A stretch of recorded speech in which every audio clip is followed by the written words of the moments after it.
the world of Jujutsu Kaisen, we've been introduced to some pretty overpowered characters in the series. However, those who have attained the rank of a special grade sorcerer are on a completely different level of power, which for reference, that's the same rank that Gojo and Yuta have, and you guys know from season 1 of the anime and the Jujutsu Kaisen movie just how overpowered each of those characters are. However, what about the rest of the special grade sorcerers? Well, in today's video, we're going to look at every single special grade sorcerer in Jujutsu Kaisen and break down their powers and abilities and explain to you why they should be feared. Now, for the purposes of this video, I'm not going to be talking about Maki since she's not officially a special grade sorcerer, though there are some people saying she's reached that status, especially when we consider what happens to Maki before the culling game starts off. When Maki inevitably gets that rank of a special grade, I'll do a separate video about her character because she is one of my favorites. So jumping right in just by going by the destructive force that's needed for a special grade curse spirit, this gives you an idea where to start a special grade sorcerer in power. To take down a special grade curse, the force of a cluster bomb might work in getting the job done. Keyword there being might, there's no guarantee. However, when we look at the 4 special grade sorcerers that we have in the story, you're going to see just how insane this power is and why that's not the craziest thing to consider. So you have Gojo, Geto, Yuki Tsukumo, and you have the new best boy from Jujutsu Kaisen Volume 0, Yuta Okkotsu. Now, despite each of them having the rank of a special grade, let's get one thing clear here. While each of them are extremely powerful in their own rights, Gojo is just built different, and Yuta, according to Gojo, has the potential to be a rival for him in the future, but that's not to discredit Yuki or Geto. So to highlight how insane Gojo is, we're actually going to start with Gojo first to show why he's an absolute monster. Gojo is strong enough that it literally took him being written out of the story for sorcerers with different ideologies and cursed spirits waiting to make a move to step out of the shadows and do so comfortably. Just as in Naruto's manga where Itachi boldly told Kabuto that Itachi himself was the weakness to Kabuto's jutsu, Gojo walks around with that same alpha energy, and it's for a really good reason. Gojo is openly regarded as the strongest Jujutsu sorcerer alive, and Geto even went as far as to say that if Gojo wanted to, he could wipe out all of humanity on his own. It's for that reason that the higher-ups fear his power enough that just his threats alone made them call off the executions of Yuta and Yuji, and they didn't dare try to lay a hand on the other until it became clear that Gojo could no longer protect Yuji, which is a sign of how respected and feared his power truly is. His enormous curse energy is off the charts, being powerful enough to bust out a domain expansion multiple times a day, which for context, normal sorcerers who use domain expansion can only do so once per day before getting exhausted. Not only that, but Gojo can also activate his domain expansion really fast at that. He's the first in 400 years to have the 6 eyes and the Gojo family's limitless curse technique. He's also a sorcerer capable of using Black Flash, which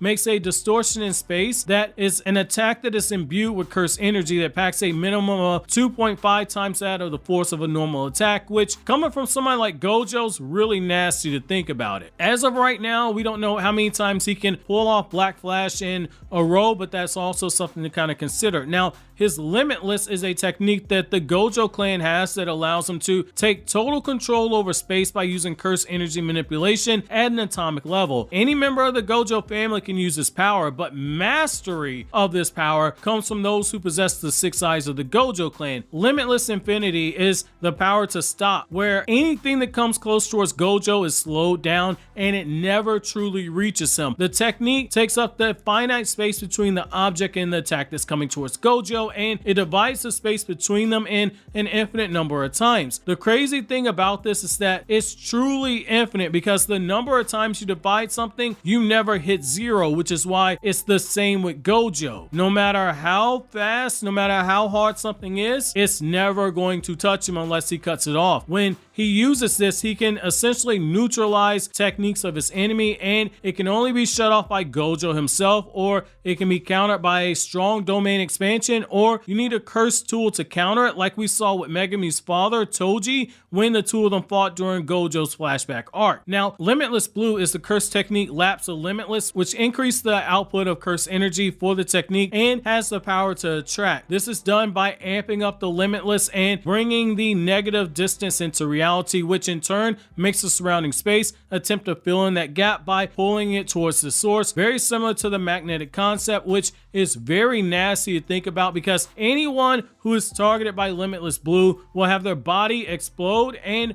their limbs will be crushed. The massive amounts of curse energy can also be used to make a field of attraction away from them, so it can also be used to target targets that are moving at high speed. To use this, Gojo has to have extremely precise levels of curse energy manipulation, and it can tire him out. Now, Reverse Limitless Red is the curse reversal of Limitless, which can give the user the power to repel. Gojo flows the reverse curse energy into Limitless, which then in turn creates a magnetic one. The red orb that it creates can shoot off an enormous destructive force that is 2 times stronger than anything blue can output. Due to the force being twice as strong, if you thought it requires more concentration for how the curse energy is manipulated, then you would be right because this is a very complex power. Gojo has to manipulate his negative energy so that he can create a positive energy, which is extremely difficult to pull off and it requires intense training to master. This brings us to the technique that Gojo has named called Hollow Purple, which is my personal favorite. There's the very same attack you see him shoot off in season 1 that left that huge path of destruction in his wake. Well, Hollow Purple fuses red and blue together, motion and reversal, fusion of divergence and convergence that slams together both infinites to generate imaginary mass and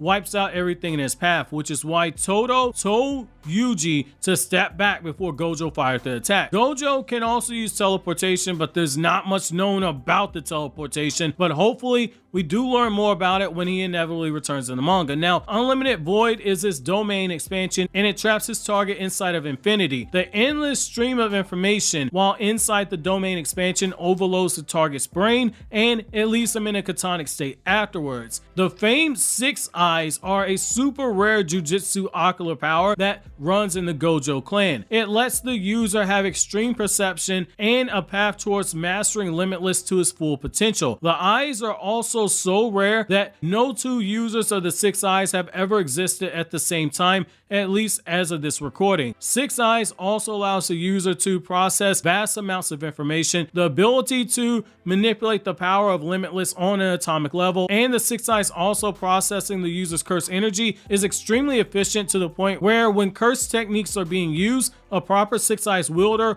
won't run out of curse energy. Gojo is also able to process everything in front of him and around him immediately. He's able to see things several kilometers away, and he's able to tell the minute differences between those objects that are several kilometers away as well. The 6 Eyes also allow him to see the curse energy in extreme detail to the point where he can see the flow of curse energy and read the curse techniques and to be able to tell the differences in the different types of curse energy and even identify a person based off of it. The 6 Eyes can also turn the Limitless ability to automatic. However, the 6 Eyes can tire the user out, which is why Gojo does keep his eyes covered up. But even while blindfolded, his eyes operate in the overpowered manner that they do, with the perception being 4K level in terms of quality and how crisp it is for him. So as you can see, Gojo is a whole different animal in terms of power and how broken he is, which is why he's gonna have the longest section in this video. However, you can't talk about Gojo without talking about his best friend Geto. At one point in time, he and Gojo, they were pretty close in power, but as we all know, Gojo kept growing in power as time went on, and Geto, even while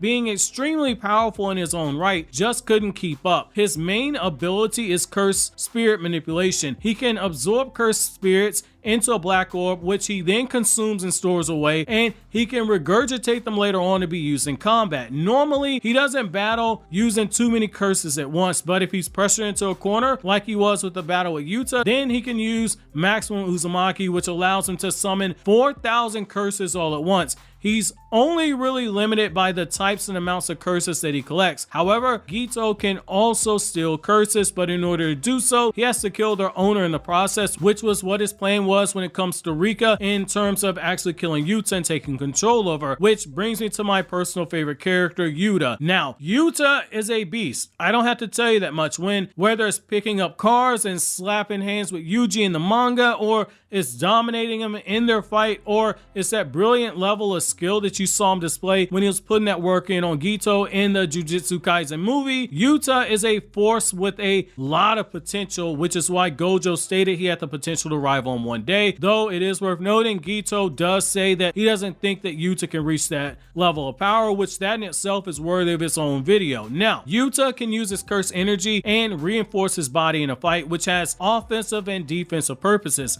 His attacks can get a lot stronger because of this, and he can also cut down on the amount of damage that he takes by hardening his body. If you watch the Jujutsu Kaisen movie, you'll also know that he can summon Rika, the queen of all curses, which can fight alongside him in battle, and he's also got the ability to copy other Jujutsu sorcerers techniques, like he did the Inumaki clan's curse technique. Now, in the movie, you saw a glimpse in how well he could do this when it comes to curse speech, but in the manga, he's progressed even further, being able to better control the spread of curse energy when he uses curse speech. While connected to Rika through the ring, Yuta is able to make fangs and snake eyes insignia appear on his mouth and fully copy the technique, much like Inumaki does, making you think for a second he might have been part of their clan. Now, Yuta is also able to summon Shikigami by using his own hair. The Shikigami fly around the enemy in order to make a spear, which then creates a domain that can slash anyone inside of it. And much like the cursed speech technique that he uses,